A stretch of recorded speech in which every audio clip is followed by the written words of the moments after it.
नमस्कार, मी शोभा पिंपळकर. आपण आलोय मस्केवाडी गावामध्ये. आपण या मावशींना अमृत ज्यूस दिले होते. त्या सांगतील त्यांना कशावर रिझल्ट आला आणि काय आजारी होते. आधी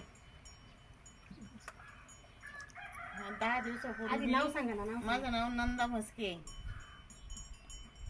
मी हे अमृत ज्यूस 10 दिवसापूर्वी घेतलेले. याच्या अगोदर मी खूप पित्ताने आजारी होते. माझी पित्ताची पिशवी काढली, पण 10 दिवसामध्ये ती 20 दिवसात बातमी संपायला सांगितली होती, पण मी वैतागल्याने 10 दिवसाचं संपवली. पण मला तेव्हापासून जवळजवळ 25 ते 30% अनुभव आलेला आहे. आराम पडलाय. पित्ताचा त्रास बिलकुल होत नाही होत. म्हणजे मला कलमल वगैरे काही नाही झाली.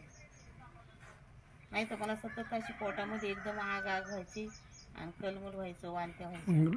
तुम्ही लोकांना काय सांगणार, घ्यायचं का नाही घ्यायचं? हां, पण घेतल्याच्या नंतर म्हणजे फरक पडतोच ना. आपण जर नियमाने घेतलं तर आणि नियम पाळला तर फरक पडतोच, आणि नाही आपण नियम पाळलं कसं काय फरक पडेल? आपण जर त्याच्यावर 4-4 वेळा चहा पित राहिलो तर कसं काय फरक पडेल? बरोबर आहे. कुठली गोष्ट नियमातच पाहिजे ना. पण त्यासाठी हे अमृत ज्यूस आता एक बाटली खपवली, दुसरीला सुरुवात केली. 3 महिन्याचा कोर्स आहे हा. 3 महिन्याचा पूर्ण करणार ना तुम्ही? मी पूर्ण करणार. मला फक्त 4 महिने सांगितलं तरी मी पूर्ण करणार. चालते. धन्यवाद.